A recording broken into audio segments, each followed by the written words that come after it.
자, 이 시간 함께 보실 말씀은요, 창세기 13장 5절에서 13절까지 말씀을 보겠습니다. 롯에 관한 이야기죠. 창세기 13장 5절에서 13절까지 말씀을 보겠습니다.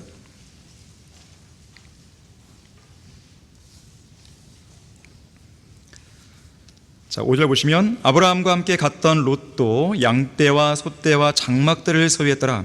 그 땅은 그들이 함께 거하는 것을 수용할 수 없었으니 이는 그들의 소유가 많음으로 함께할 수 없었습니다. 아브라함의 가축의 목자들과 롯의 가축의 목자들 사이에 다툼이 있고 또 그 당시 그 땅에는 카나안인과 프리스인도 거하더라. 그러자 아브라함이 롯에게 말하기를 내가 부탁하건대 우리가 형제가 아니니 나와 너 사이에와 나의 목자들과 네 목자들 사이에 다투지 않게 하자. 네 앞에 온 땅이 있지 않느냐? 내가 부탁하노니 나에게서 갈라져 나가라. 네가 왼쪽으로 가면 나는 오른쪽으로 갈 것이요 또 내가 오른쪽으로 가면 나는 왼쪽으로 가리라 하니 이에 롯이 눈을 들어 요단의 온 평지를 바라보니 소알에 이르기까지 어느 곳이나 물이 넉넉하더라. 그곳은 주께서 소돔과 고모라를 멸망시키기 전이었으니 주의 동산 같고 이집트 땅과 같더라. 그리하여 롯이 요단의 온 평지를 택하고 롯이 동쪽으로 옮겨가니 그들이 서로에게서 갈라서더라. 아브라함은 카나안 땅에 거하였고 롯은 평지의 성읍들에 거하여 자기 장막을 소돔을 향해서 쳤더라. 그러나 소돔인들은 사악하였고 주 앞에 극심한 죄인들이었더라. 자, 말씀을 위해 다 같이 기도하겠습니다. 참으로 감사하신 아버지 하나님, 이보다 더 주님을 섬기기에 좋은 환경이 있겠습니까? 주님께서는 저희들에게 너무나도 완벽한 환경들을 조성시켜 주셨고 완벽한 예배 분위기를 만들어 주셨습니다. 우리의 마음은 하나님의 말씀을 받을 준비가 되어 있습니다. 어떠한 말씀이든지 우리를 일깨워 주십시오. 우리를 책망하시면 우리는 그대로 주님 앞에 자백하고 돌이키겠습니다. 우리에게 무엇을 하라고 명령하시면 우리는 머뭇거리지 않고 최우선으로 그 말씀에 순종하겠습니다. 저희들을 가르쳐 주십시오. 저희들의 우둔한 지각을 깨우쳐 주십시오. 지성의 눈을 밝혀 주십시오. 이 말씀 위에 조명해 주십시오. 주님께서 이 시간 우리의 마음에 강력하게 역사해 주십시오. 무언가 하나도 깨닫고 무언가 변화되는 그런 삶을 살 수 있도록 도와주십시오. 변화된 삶을 살 수 있는 그 강력한 힘을 이 시간 우리가 소유할 수 있도록 도와주십시오. 주 예수 그리스도 이름으로 기도했습니다. 아멘.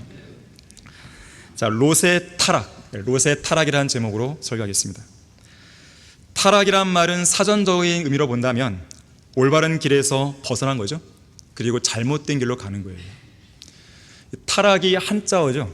타자가 떨어질 타, 락자도 떨어질 락, 어딘가로 떨어져 버리는 거예요. 자, 이 시간 우리는 지구상의 모든 인간이 가지고 있는 아주 근원적인 문제에 대해서 접근하려고 하는 것입니다. 남녀노소 관계없이 인간 안에 도사리고 있는 가장 본질적인 문제, 곧 타락한 인간의 본성에 대해 살펴보려는 것이에요. 다만 한 가지 주의할 점이 있는데요, 이 시간에 우리가 설교를 통해 다루고자 하는 이 타락은 창세기 3장에 나오는 최초의 인류 아담의 타락과는 구분해야 됩니다. 아담의 타락과 연관된 그 의미의 타락을 이야기하려는 게 아니에요. 타락, 영어로 백슬라이딩 그러죠. 백슬라이딩. 보통 타락은 성경에서 기본적으로 구원받지 못한 상태나 구원을 잃어버리는 상태를 의미합니다. 그런 의미에서 보면 예수 그리스도의 피로 구속받은 그리스도인은 절대로 타락할 수 없겠죠? 왜 그럴까요? 우리의 구원은 영원히 보장되기 때문에 그렇습니다. 한 번 받은 구원을 잃어버릴 수는 없어요. 우리는 행위로 받은 게 아니기 때문에 어떤 행위를 더 함으로써 이 구원을 유지할 필요가 없다는 거죠. 오직 믿음으로 하나님의 은혜로 받았기 때문에 우리는 구원이 영원히 보장되는 거예요. 그래서 엄밀히 말하면 그리스도인의 타락, 이런 용어를 쓸 수는 없어요. 하지만 구원받은 그리스도인은 하나님과의 교제에서 멀어지거나 경건하지 못한 상태로 떨어져 버린 거죠. 구원을 잃어버린 게 아니에요. 경건하지 못한 상태로 빠져버리는 거예요. 자, 그런 의미에서는 얼마든지 그리스도인도 타락할 수 있다는 거예요. 지금 그 이야기를 지금 하려고 하는 것입니다. 구원에 관한 문제가 아니에요. 이 부분부터 여러분들이 잘 유념해서 들으시면 좋을 것 같아요. 자, 그렇다면 이러한 타락은 어디에서 시작되는 것인가? 어디일까요? 멀리 갈 게 없어요. 마음이에요. 마음. 우리의 마음부터 시작합니다. 타락의 기본적인 출처는 우리의 육신 바깥에 있는 게 아니에요. 우리의 육신 안쪽, 우리 마음에 있는 것입니다. 우리의 행위에서 타락이 시작되는 게 아니고 우리 마음에서 타락이 시작되어 행위에 따른 육신의 일들과 죄의 열매들이 밖으로 표출되는 것이에요. 우리 다 같이 여기 손가락을 껴두시고 잠언 14장 14절을 보겠습니다. 잠언, 외우기 쉽죠? 14장 14절. 여러분들이 이 구절을 꼭 외워두세요. 오늘 집에 가셔서라도 꼭 암송을 해주세요. 잠언 14장 14절 보시면, 자, 마음이 타락한 자는, 자, 뭐가 타락했어요? 마음이 타락한 자는 자기의 행위로 채워지겠고, 행위가 먼저가 아니에요. 마음이 먼저 타락하는 거예요. 선한 사람도 자기 행위로 만족하리라. 이 구절을 꼭 표시해 두시고 아예 외우세요. 이 말씀을 항상 기억하고 여러분 마음판에 새겨 넣어야 됩니다. 타락하려는 마음이 생길 때 이 말씀을 딱 떠올려야 돼요. 자, 타락한 마음은 타락한 행위로 채워지게 되어 있습니다. 17세기 영국의 청교도 신학자 리차드 십스라는 사람은 이렇게 말했어요. 우리의 타락한 마음 때문에 온 세상이 악하게 되었다 그랬어요. 타락은 마음에서 시작되는 거예요. 거룩하신 하나님께서는 예레미야 8장 5절에서 어찌하여 이 예루살렘 백성은 계속되는 타락으로 뒤로 미끄러지느냐, 그들은 속임수를 굳게 잡고 돌아오기를 거절한도다 그랬어요. 호세아 4장 16절도 이스라엘이 뒷걸음질하는 암송아지처럼 타락했다고 경고하십니다. 계속 뒤로 미끄러지는 거예요. 계속. 자, 오늘날 대다수의 그리스도인들의 상태가 바로 이와 같습니다. 하나님께로 돌아오기는커녕 뒷걸음질하는 암송아지처럼 계속되는 타락으로 뒤로 미끄러지는 그리스도인들이 많은 거예요. 지옥만 안 갈 뿐이죠. 계속 뒤로 미끄러지는 거예요. 계속 주님에서 멀어지는 것이죠. 선지자 이사야는 이사야 1장 4절에서요. 1장 4절에서 타락한 백성들 향해 이렇게 외쳤습니다. 아, 죄지은 민족이요, 죄악을 짊어진 백성이요, 행악자들의 씨앗이요, 부패한 자손들이요, 그들은 주를 버렸고 그들은 이스라엘의 거룩한 분을 성나게 하였으며 그들은 타락하여 멀리 갔도다. 우리에게 한번 영적으로 한번 적용해보면 이런 거죠. 아, 죄짓는 그리스도인들이요, 죄악을 짊어지고 사는 성도들이요, 행악자들의 씨앗이요, 부패한 그리스도인들이요, 그들은 주님을 버렸고 그들은 자기들의 거룩하신 하나님을 성나게 했으며 그들은 타락하여 주님으로부터 최대한 멀리 갔도다. 오늘날 상당수의 그리스도인들이 그들의 타락한 삶으로 인해서 하나님을 성나게 하고 있습니다.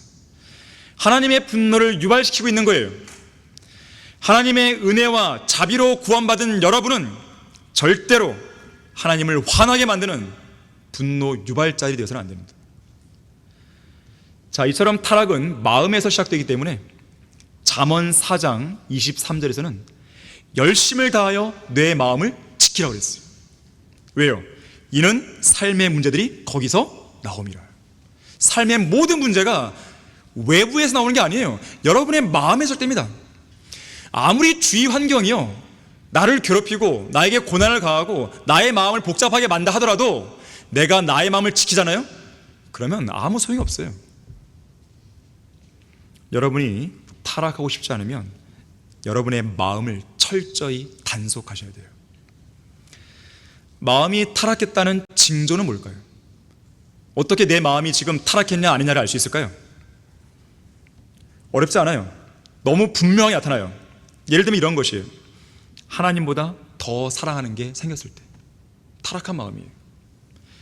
자신이 구원받은 것보다 더 흥미롭고 기쁘게 하는 게 생겼을 때, 구원의 감격보다 더 큰 감격이 있을 때, 성경을 읽고 기도하는 생활이 게을러졌을 때, 주님을 향한 열정과 첫사랑이 식었을 때, 마음이 냉랭해지고 구령의 열정이 사그라들었을 때, 하늘나라를 향한 소망이 약해졌을 때, 다른 성도를 쉽게 정죄하고 자기 의가 강해졌을 때, 하나님과 그분의 사역에 대해 관심이 없어졌을 때, 보통 때 같으면 영과 진리로 드리는 경배와 성도들과의 교제, 주님을 향한 헌신, 성경 공부 등에 보냈을 그 시간에 TV, 영화, 스마트폰, 게임, 가족, 정원, 세상 직장, 자동차, 운동 등등에 몰두하고 있을 때,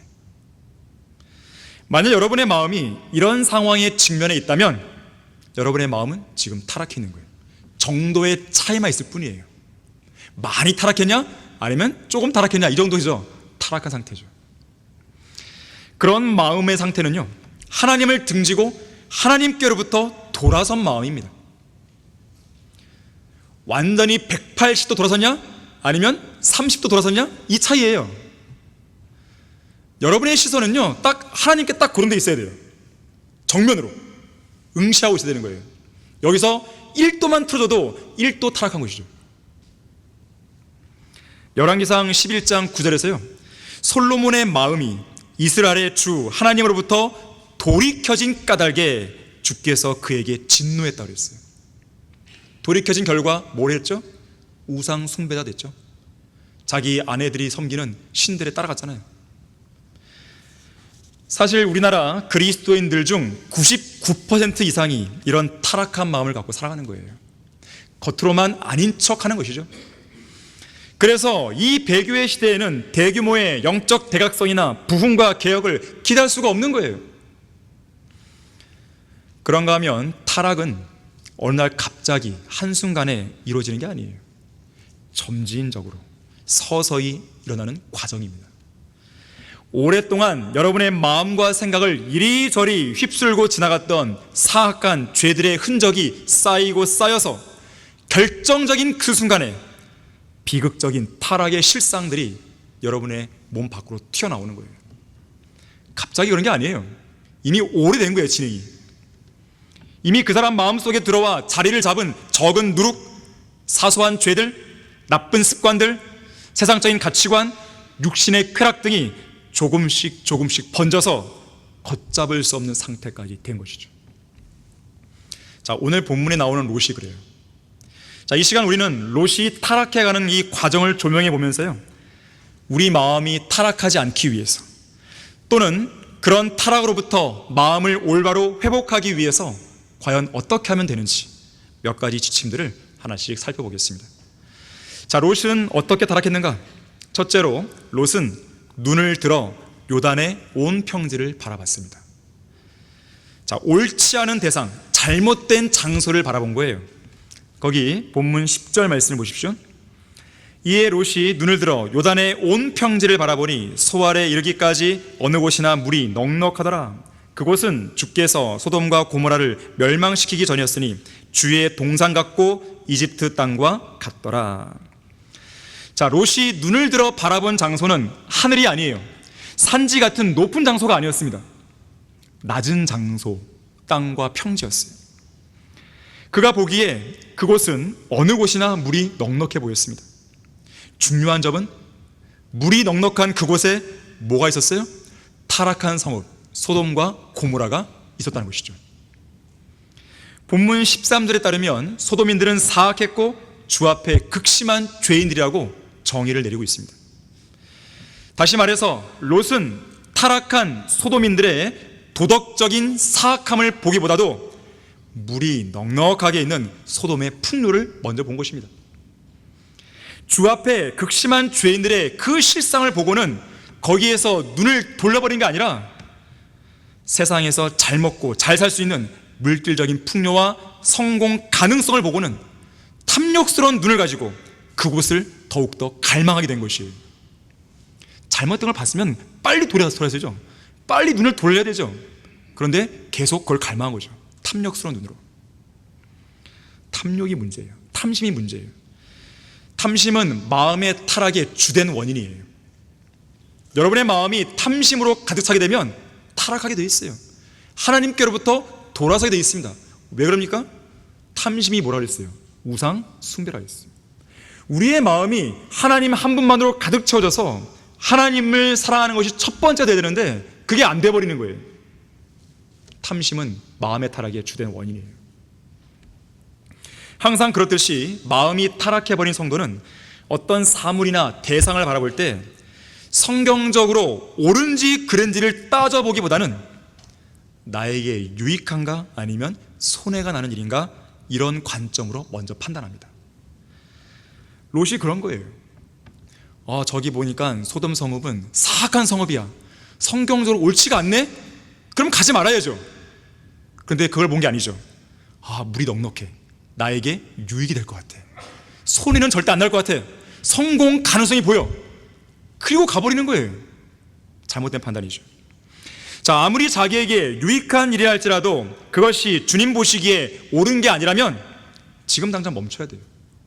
그게 현명합니다. 과감하게 그 일에서 눈을 돌리고 그 장소에서 올바른 장소로 발길을 옮겨야 되는 거예요. 아닌 건 아니에요. 반면에 아무리 자기에게 손해가 나는 일이라도 주님께서 보시기에 올바른 일이라면 반드시 그 일에 눈길을 두셔야 돼요. 그 일을 주목하고 반드시 실행으로 옮기셔야 됩니다. 하늘이 무너져도 옳은 일을 행하라고 권면했던 밥 존스 시니어 목사의 이야기를 유념해야 되는 것이죠. 하지만 롯은 어땠어요? 그것과는 정반대의 길을 걸은 거예요. 롯은 넉넉한 물, 이집트 땅에서 맛보았던 풍요로움, 이런 관점으로 소돔을 바라본 것입니다. 그래서 그는 사악한 도성 소돔을 바라보면서도 어떻게 판단했습니까? 주의 동산 같고 이집트 땅과 같더라. 아니, 어떻게 주의 동산이 이집트 땅과 같을 수 있겠어요? 그런데 하나의 장소를 보고 둘 다로 생각한 것이죠.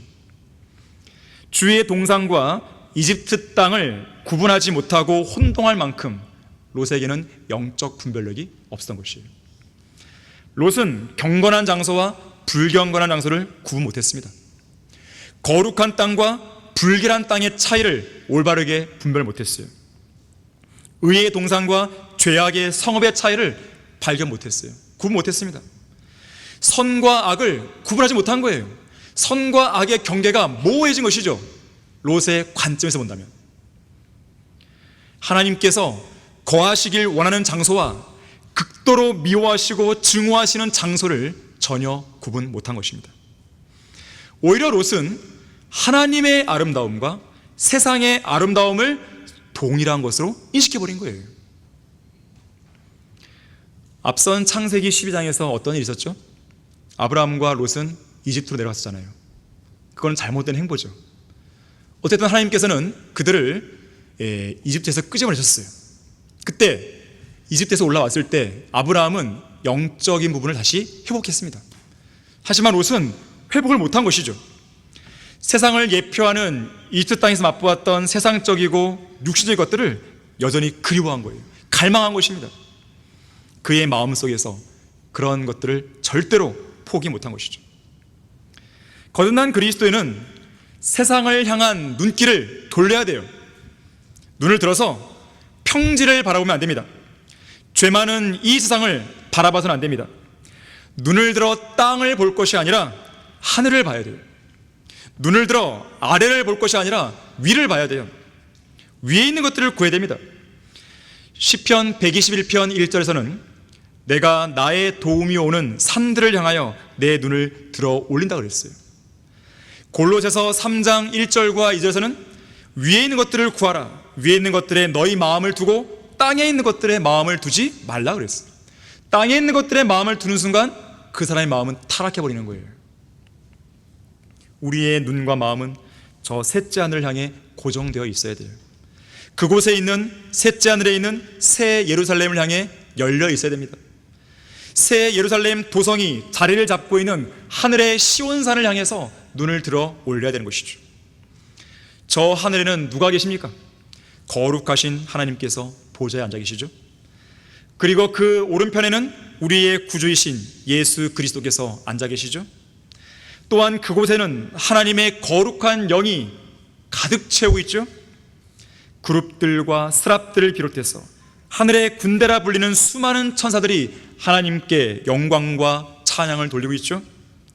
진리의 말씀이 그 하늘에 영원히 세워져 있죠. 영원한 상급과 영원한 유업, 멸류관, 금, 은, 보화들이 그곳에 있죠. 우리는 그곳에서 러커만 목사님, 이송호 목사님, 강선희 형제님, 장정호 부친, 우리의 구원받은 형제 자매들, 부모들, 부친과 모친들을 만나보게 되겠죠. 하늘나라는 예수 그리스도의 보혈만을 의지하여 구원받은 사람들이 들어가는 장소입니다. 또한 그들이 거룩하신 하나님의 임재 속에서 완전한 몸을 입고 그 놀라운 영광과 기쁨과 복락을 영원토록 누리는 그런 장소라는 것을 기억하셔야 돼요. 그렇게 좋은 것들이 다 그곳에 있는데 왜 다른 곳으로 눈을 돌리냐 이거예요. 세상이 그렇게 좋단 말이에요. 무엇보다도 그곳에는 우리의 영원한 거처가 될 새 예루살렘이 있는 것이죠. 그 도성은 이 땅의 다른 도성들과 다르게 썩지도 않고 더럽지도 않고 쇠잔하지도 않는 우리의 영원한 유업입니다. 아무리 이 세상에서 땅이 많은 부자랄지라도, 집을 여러 채 갖고 있는 부자랄지라도 그걸 갖고 올라가겠습니까? 저 하늘로? 다 놓고 가잖아요. 지금 여러분의 눈은 어디를 바라보고 있습니까? 자, 롯은 어떻게 타락했습니까? 두 번째로, 롯은 그가 바라봤던 요단의 온 평지를 선택했어요. 바라봤을 뿐만 아니라 선택한 거예요. 잘못된 장소를 선택했죠. 거기 11절 보십시오. 그리하여 롯이 요단의 온 평지를 택하고 그랬습니다. 롯이 동쪽으로 옮겨가니 그들이 서로에게서 갈라서더라. 롯의 선택은 잘못된 선택이었습니다. 롯이 나아간 방향도 잘못된 방향이에요. 성경적인 관점에서 보면요, 서쪽에서 동쪽으로 나아가는 방향은 대부분 좋지 못한 방향이었어요. 그 결말이 대부분 비극으로 끝납니다. 예를 들어 보면요, 최초의 인류인 아담과 이브는 죄로 인해 타락한 이후에 에덴 동산에서 쫓겨날 때 서쪽에서 동쪽 방향으로 쫓겨났습니다. 최초의 살인자 카인도 서쪽에서 동쪽으로 쫓겨났어요. 아버지 이삭과 형 에서를 속이고 달아났던 야곱 역시 서쪽에서 동쪽으로 도망갔고, 도망간 그 동쪽 지방에서 외삼촌 라반에게 속게 되죠. 결국 심은 대로 거두게 됩니다. 국가가 멸망한 유대인들은 어땠습니까? 바빌론 포로로 잡혀갈 때 서쪽에서 동쪽으로 잡혀갔죠.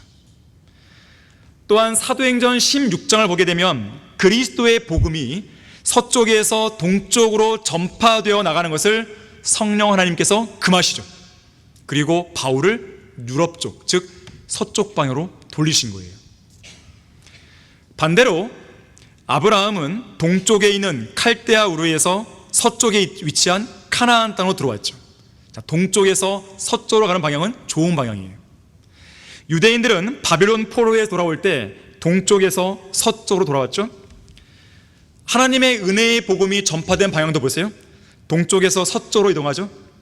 예루살렘에서 시리아 안티옥으로, 그리고 소아시아로, 그리스를 비롯한 유럽으로, 로마로, 독일로, 영국으로, 대서양을 건너 미국으로, 미국 동부에서 서부로, 태평양을 건너 우리나라 대한민국으로, 그리고 중국으로, 동남아시아로, 서남아시아로, 중동으로, 예루살렘으로 계속 서쪽을 향해 전진하고 있는 것이에요.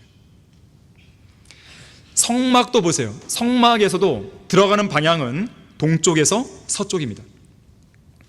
이제 곧 재림하실 예수님께서도 예루살렘으로 입성하실 때 동쪽에서 서쪽으로 들어가시는 거예요. 우리 교회는요, 처음 합정동에서 방화동으로 올 때 동쪽에서 서쪽으로 왔어요.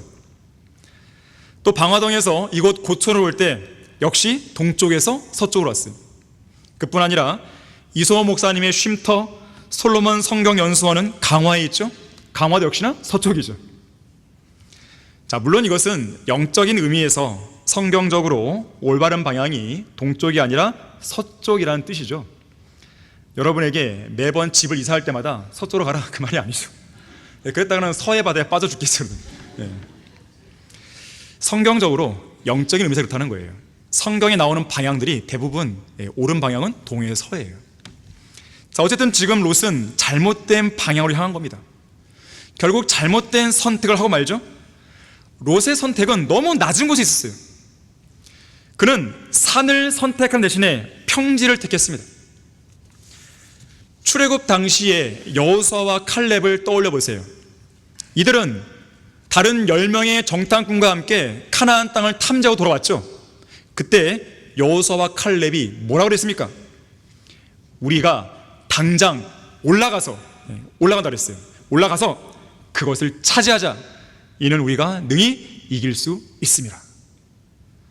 하지만 믿음이 없었던 다른 10명의 정탐꾼들과 또 이들의 의해서 영향을 받은 백성들은 뭐라 했어요? 우리가 이집트로 돌아가는 것이 더 낫지 아니하냐? 이집트로 돌아가자. 올라가자의 반대말로 이집트로 내려가자. 그 말과 똑같은 것이에요.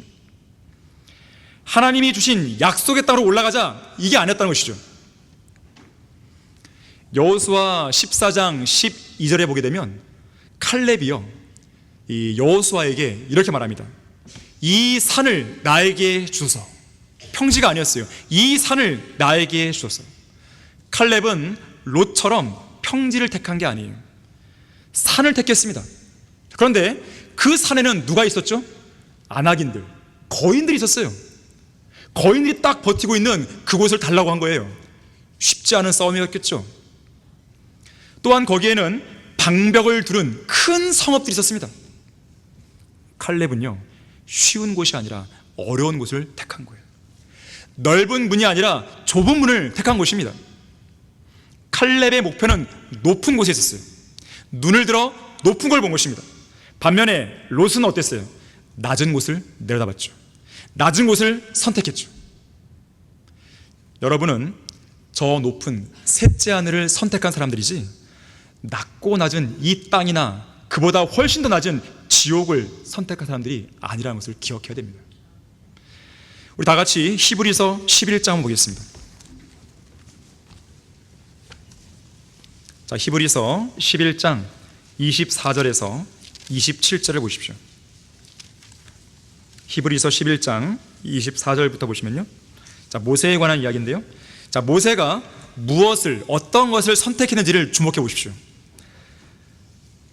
24절에서 믿음으로 모세는 장성하여 파라오의 딸의 아들이라 칭함을 거절하고 잠시 동안 죄의 낙을 누리는 것보다 오히려 하나님의 백성과 함께 고난받는 것을 택하였고, 그리스도의 능력을 이집트의 보화들보다 더 큰 재물로 여겼으니 이는 그가 상 주심을 바라보았습니다. 믿음으로 그는 왕의 노여움을 두려워하지 않고 이집트를 떠났으니, 이집트를 포기한 것이죠. 이는 그가 보이지 않는 분을 보는 것처럼 견뎠기 때문이라. 자, 여기서 모세의 선택의 문제는 어떤 문제였냐면, 선을 택할 거냐 악을 택할 거냐, 이런 평범한 문제가 아니었어요. 선과 악 중에 선을 택하는 것은 육신적인 성도가 아닌 한 그거는 쉬운 일에 속합니다. 쉬운 문제예요. 정상적인 사람이라면 악을 택할 리 있겠습니까? 그런데 모세의 선택의 문제는 단순히 선과 악 중에 뭘 택할 거야, 이 문제가 아니에요. 고난이냐 아니면 악이냐, 이거예요. 이 문제에 맞닥뜨리면 얘기가 달라지는 거예요. 선과 악의 문제면 너무 뻔히 보이잖아요. 당연히 선을 택해야죠, 이런단 말이에요. 하지만 선이 아니라 선을 행할 때 따라오는 고난이냐 아니면 악이냐, 이걸 둘 중에 하나 택하라 그러면 대부분은 악을 택해버립니다. 왜요? 고난이 싫으니까. 지금 모세가 직면한 문제는 바로 그런 문제였어요. 고난에 동참할 것인가? 아니면 지금처럼 그대로 죄의 즐거움 속에 살 것인가? 그리스도의 고난에 동참할 것인가? 아니면 이집트의 보화들, 세상의 즐거움, 안락한 생활, 명예, 좋은 집, 좋은 자동차, 좋은 직장, 승진, 세상에서의 성공에만 만족하며 살 것인가? 고난이 따르더라도 하나님의 일을 위해서 나의 생애를 온전히 드릴 것인가? 아니면 세상에서 그냥 편안하게 그럭저럭 살 것인가? 선택해야 돼요. 자, 이러한 선택에는 믿음이 필요합니다. 어떤 믿음입니까? 여기 본문에 11장 26절에 나오듯이 우리에게 상을 주시는 하나님을 바라볼 수 있는 믿음이에요. 보이지 않는 하나님을 바라보면서 고난을 견딜 수 있는 믿음이 필요합니다. 주님 한 분만으로 기뻐하고 주님 한 분만으로 만족할 수 있는 그런 믿음이 필요해요.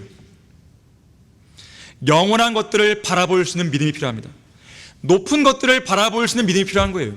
셋째 하늘을 바라볼 수 있는 믿음이 필요한 거예요. 눈에 보이지 않는 저 높은 곳들에 있는 것들을 바라볼 수 있는 믿음이 필요한 것입니다. 잠시 받는 가벼운 고난은 우리를 위해 훨씬 더 뛰어난 영원한 영광의 비중을 이룬다는 그 믿음이 필요해요. 사도 바울은 고린도전서 15장 19절에서 이렇게 말했어요. 그리스도 안에서 우리가 바라는 것이 오직 이생뿐이라면 우리는 모든 사람 가운데서 어떤 사람이에요? 가장 비참한 사람이라. 여러분들이 성경대로 믿는 그리스도인에서 불구하고 세상 사람들을 부러워하고 세상 사람들을 부러워한 나머지 세상 사람들을 따라가면서 그들의 성공을 따라가려고 한다면 여러분은 가장 비참한 사람이에요.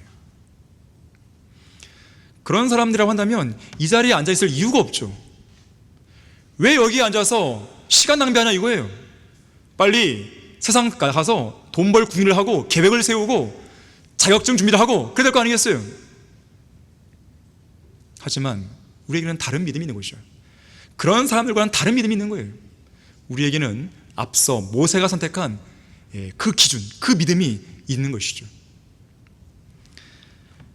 그리스도인은 높은 곳을 바라보고 높은 곳에 있는 것들을 선택해야 됩니다. 설령 이전 단계, 첫 번째 단계에서 잘못된 대상과 잘못된 대상을 내가 바라봤다 하더라도 그 잘못된 대상과 잘못된 장소를 내가 선택하지만 않는다면 타락을 향한 질주는 거기에서 멈추는 거예요. 내가 어쩌다가 볼 수 있잖아요. 하지만 내가 그걸 선택 안 하면 되는 거예요. 거기서 돌아서면 되는 것입니다. 그러면 타락은 거기서 멈추는 거예요. 하지만 롯은 멈추지 않았죠. 바라봤고 또 선택한 것이에요. 자, 롯은 어떻게 타락했습니까? 세 번째로 롯은 그가 선택한 요단의 온 평지에서 소돔을 향해서 장막을 쳤습니다. 선택했을 뿐만 아니라 장막을 쳐버린 거예요.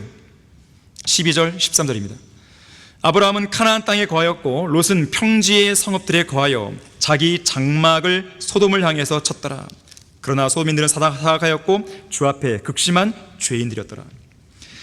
소돔 성읍에서 불타는 금요일이나 불금 그러죠. 광란의 토요일 밤에 벌어지는 일들은 거룩하신 하나님께서 보시기에 몹시 거슬리는 것들이었어요. 하나님을 분노하게 만드는 그런 일들이었죠. 소돔인들은 사악했고 폭력과 음행에 탐닉해 있었습니다. 특히 그들은 동성애자들이었어요. 음행은 누구나 즐기는 유흥거리였고 남녀노소 누구에나 적극 추천되었습니다. 오늘날 미국 사회가 좀 심각하잖아요. 강력한 이 마약성 진통제 펜타닐 여기에 중독되었고요. 사람들이요 길거리에 탁 서갖고요 좀비처럼 막 이런 행동하는 거예요. 거리 곳곳에는 마약상들이 합법적으로 마약 펜타닐을 판매하고 있습니다. 자, 그런 시대가 바로 이 소돔 같은 그런 시대인 것이죠. 에스겔 16장 49절에서는 보라, 이것이 내 자매 소돔의 죄악이니 자만과 양식에 충분함이라. 소돔의 죄악은 음행만 있는 게 아니에요. 교만했어요. 양식이 충만합니다. 양식이 풍성해요. 그랬더니 뭐라 했냐면 게으름의 풍성함이 그녀와 그녀의 딸들 안에 있고 그녀가 가난한 자와 궁핍한 자의 손에 기운을 돋우어 주지 아니하였도다.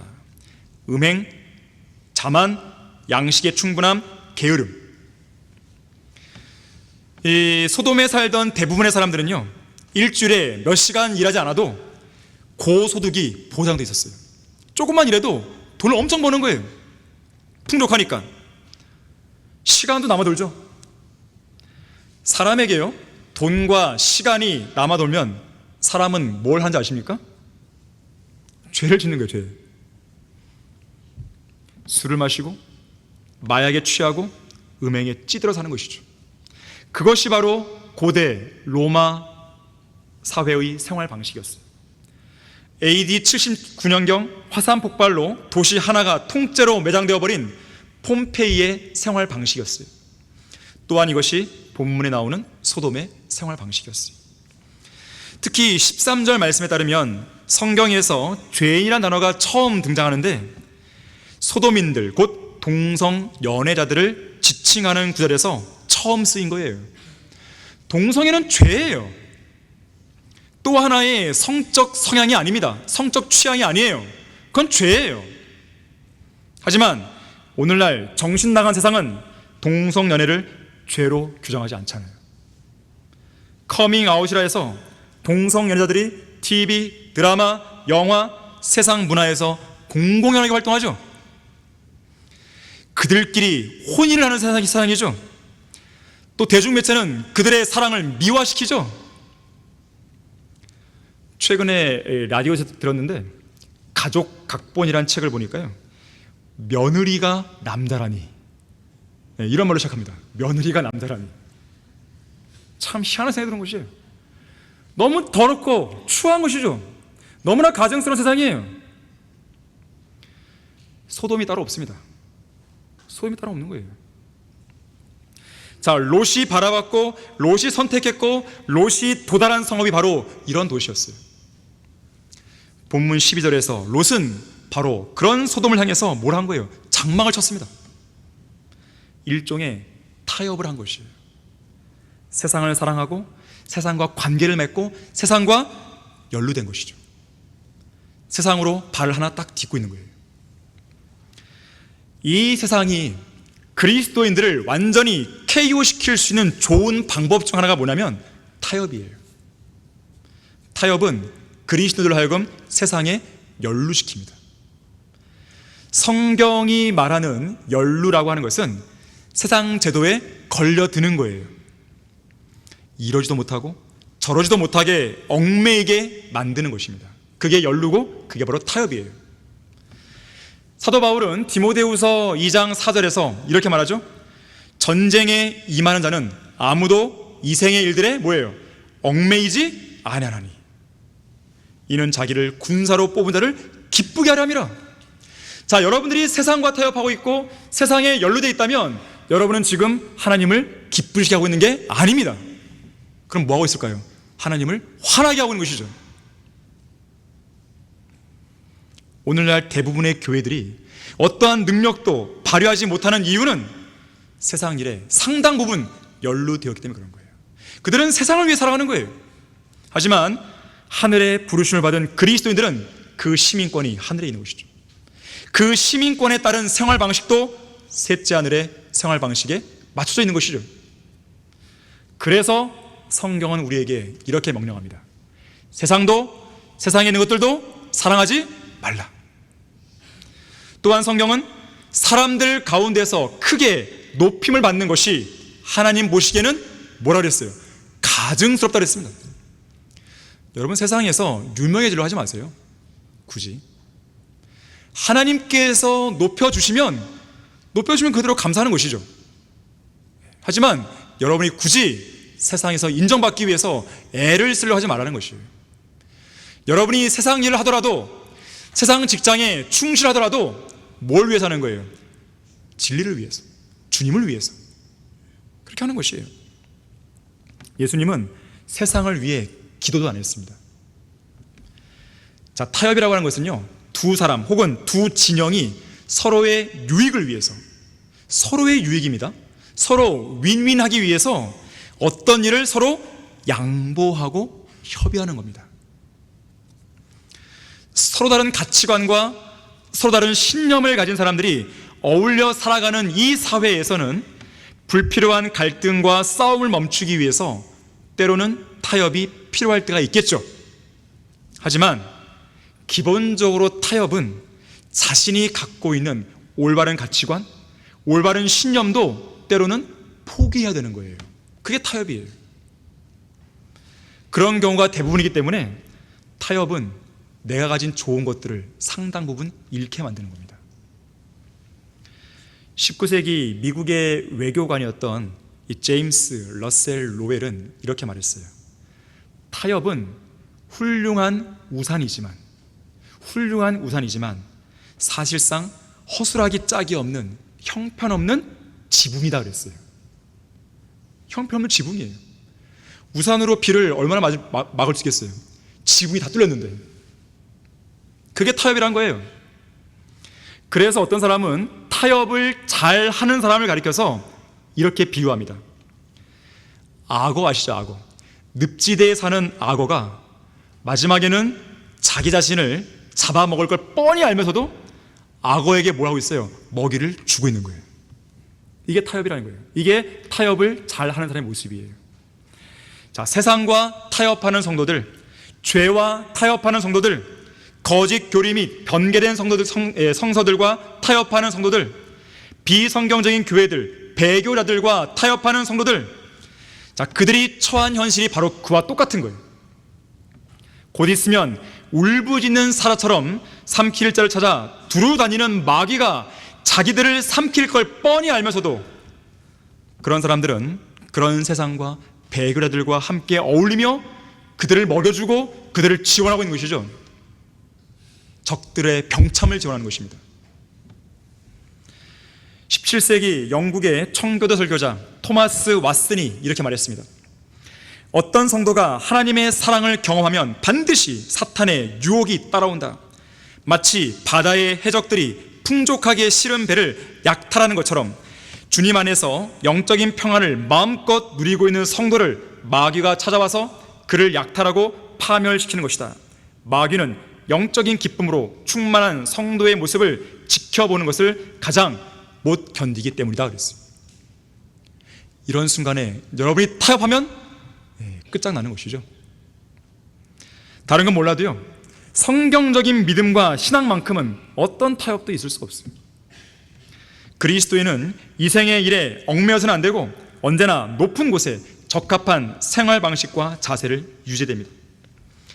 자, 설령 이전 단계에서 잘못된 대상과 잘못된 장소를 내가 선택했다 하더라도 그 장소를 향해서 장막을 치지 않는다면, 다시 말해서 잘못된 선택을 당장에 취소한다면 그때라도 타락을 향한 거침없는 질주를 멈출 수 있는 거예요.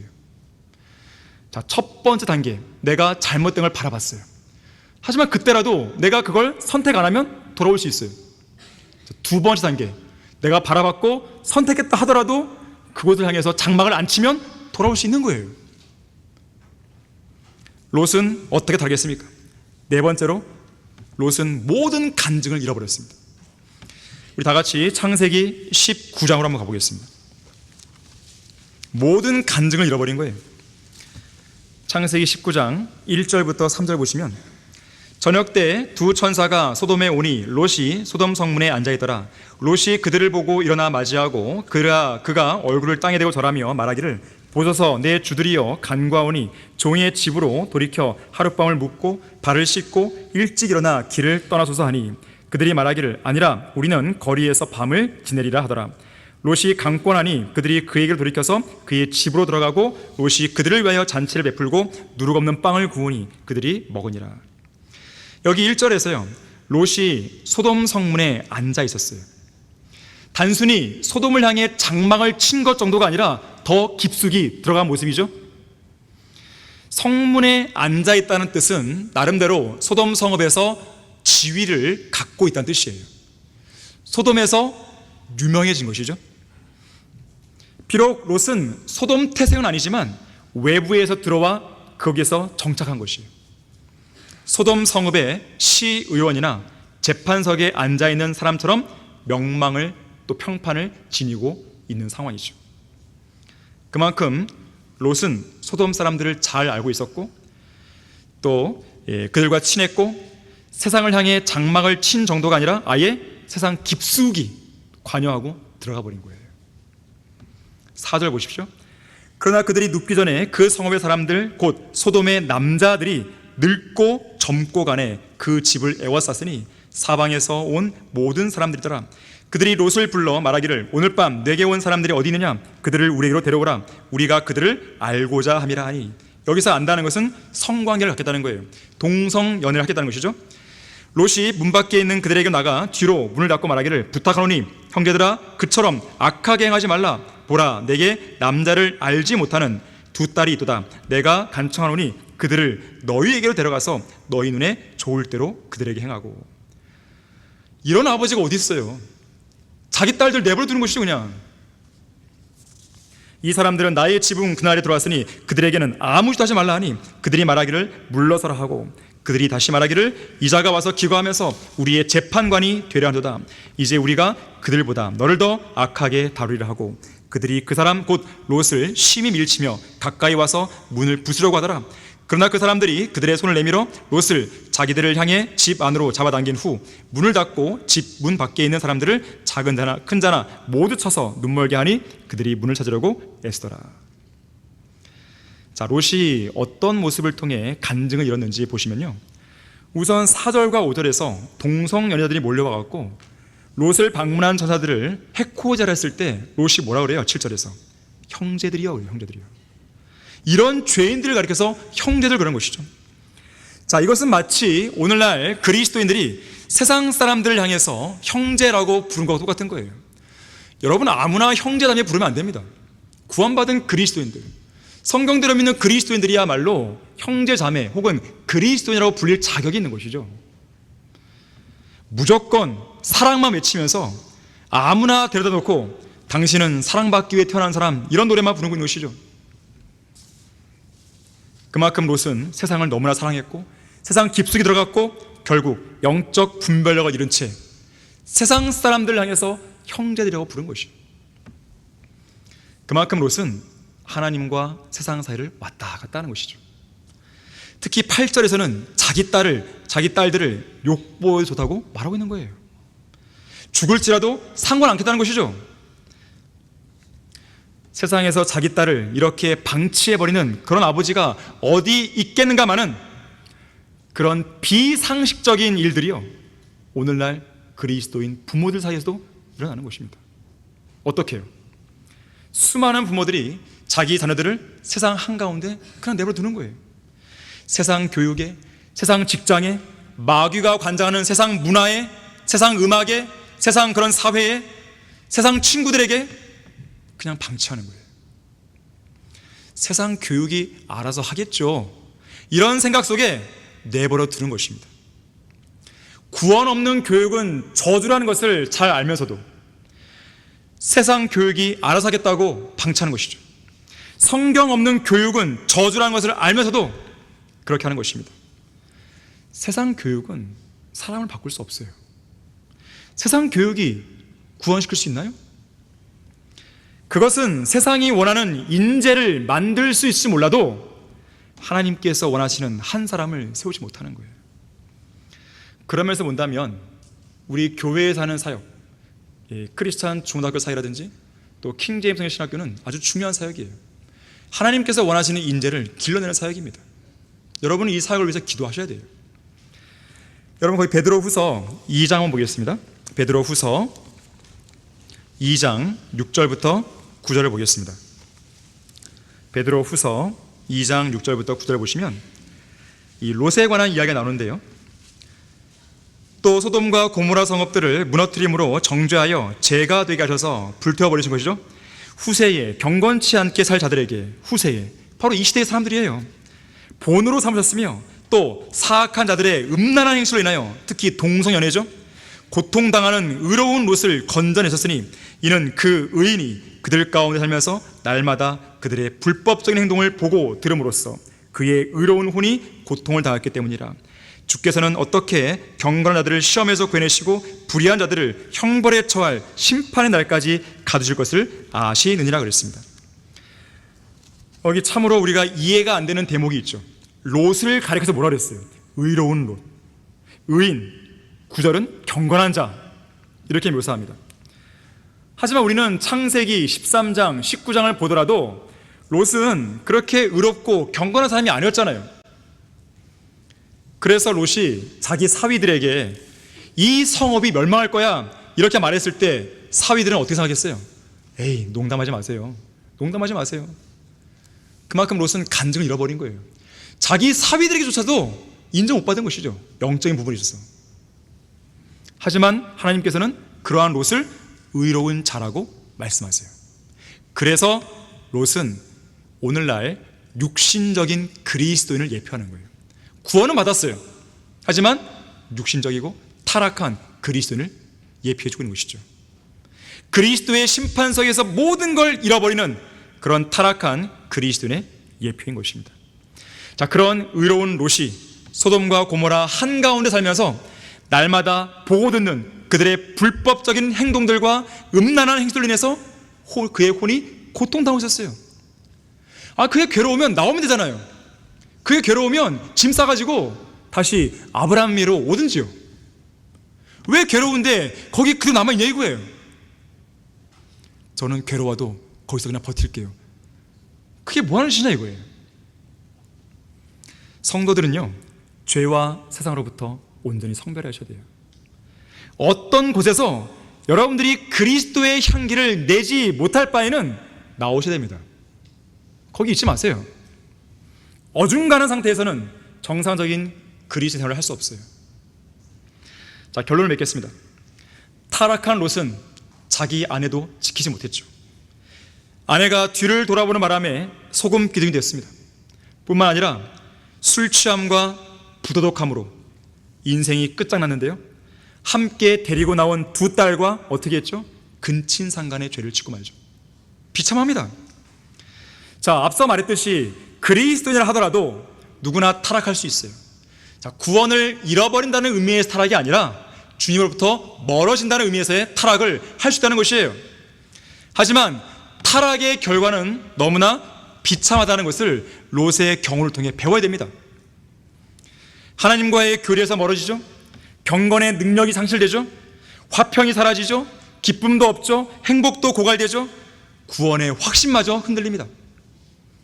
자신의 구원을 의심하는 사람들 대부분은요, 하나님께 불순종하는 삶이 오래된 사람들이에요. 주님을 거역하여 죄를 짓고 세상과 성경을 어떻게든 조화시켜 보려고 애를 쓰는 사람들입니다. 타락은 우리로 하여금 많은 것을 잃게 만듭니다. 특히 그리스도의 심판석에서 많은 것을 불타게 만들고 엄청난 손해를 입히는 거예요. 절대로 타락하지 마세요. 하지만 혹여나 내가 타락했다 하더라도 낙심에 빠지지 마시고 최대한 빠른 시간 내에 그 타락에서 회복하셔야 돼요. 타락한 상태 그대로 머물러 있으면 안 됩니다. 자신을 타락으로 이끈 그 원인이 무엇인지를 찾아내고 주님께 나와서 그 문제를 해결하셔야 돼요. 해결하기가 너무 늦은 것 같은데요? 아니에요. 늦은 시간은 없어요. 늦었다고 생각하는 그때가 가장 빠른 타이밍이에요. 저는 가망이 없어요. 너무 세상에 깊숙이 들어왔어요. 너무 늦었어요. 죄짓고 자백하는 삶을 너무나 많이 반복했기 때문에 이제는 하나님께서 더 이상 제게 기회 안 주실 것 같아요. 정말 그럴까요? 아니에요. 여러분에게 생명의 호흡이 붙어있는 한 기회는 여전히 남아있어요. 언제 어디든지 회복이 불가능한 상황은 없습니다. 불가능하다고 여기며 자포자기하고 있는 성도만 있을 뿐이죠. 하나님께서는 고래 뱃속에 삼켜진 요나, 지옥의 뱃속까지 내려갔던 요나에게 다시 기회를 주셨잖아요. 우리는 최소한 그런 상황은 아니잖아요. 용서받을 수 없는 간음죄와 살인죄를 저지른 다윗에게도 다시 기회를 줬잖아요. 나실인의 성결을 망쳐버린 삼손에게도 어떻게 했습니까? 그냥 버렸습니까? 아니죠. 마지막으로 한 번 더 기회 줬잖아요. 심지어 삼손은요, 히브리서 11장 32절에서 믿음의 전당에 그 이름이 올라가잖아요. 여러분은 그래도 삼손보다는 낫지 않을까요? 요나보다 낫지 않을까요? 포기하지 마세요. 타락의 원인이 무엇인지 간에 여러분 마음속 깊이 파고 들어가서 그 문제의 원인을 끄집어내셔야 돼요. 그리고 하나님의 은혜의 보좌로 가지고 와서 예수 그리스도의 보혈로 씻어내고 예수 그리스도의 십자가에 못 박아 버리시는 것이죠. 자기 안에 타락한 본성이 여전히 남아있다는 사실에 충격받지 마세요. 좌절도 하지 마세요. 아무리 우리가 새로운 피조물이 되었다 해도 우리의 몸이 구속받을 때까지는 옛 사람이 여전히 남아있는 거예요. 죄의 본성이 남아있는 거예요. 항상 하나님과의 교제 가운데 머물러 있어야 됩니다. 여러분의 눈을 우리 믿음의 창시자요 완성자이신 예수님께 고정시켜야 돼요. 타락을 방지할 수 있는 유일한 길이 있다면 기도에 많은 시간을 들이세요. 성경을 읽고 공부하고 묵상하고 암송하는 데 있어 많은 시간을 들이세요. 여러분이 세상과 더 많은 시간을 세상과 연루되어 있으면 있을수록 더 많은 시간을 성경에다 투자하셔야 돼요. 타락했다면 회개하시면 돼요. 하나님께 용서를 구하세요. 그러면 주님은 용서하시는 거예요. 여러분의 죄를 잊어버리시고 다시 기회를 주시는 겁니다. 주님께서는 그분을 저주하고 맹세하면서 부인한 베드로에게도 다시 한번 두 번째 기회를 주셨잖아요. 예수 그리스도의 피와 하나님의 말씀과 성령의 능력으로 타락을 향한 질주를 지금 당장 멈추시고 주 하나님께 단단히 밀착해 있는 그런 여러분이 되길 바라겠습니다. 자, 기도하겠습니다. 감사하신 아버지 하나님, 인간의 가장 근본적인 문제에 대해서 우리는 오늘 살펴봤습니다. 우리 가운데에는 그 정도의 차이만 있을 뿐이지 어떤 사람은 상당히 많은 부분에 있어서 타락했고 어떤 사람은 조금이라도 타락한 부분이 있을 것입니다. 문제가 없는 그리스도는 없을 것입니다. 여전히 주님 안에서 해결해야 될 그런 문제를 안고 있는 그리스도인들이 대부분일 것입니다. 이 시간을 계기로 해서 자기 안에 있는 그 모든 것들, 주님을 분노케 만드는 그런 모든 것들을 예수 그리스도의 보혈을 통해서 다 해결하고 주님께 참신한 마음으로 다가설 수 있도록 도와주십시오. 주 예수 그리스도 이름으로 기도했습니다. 아멘.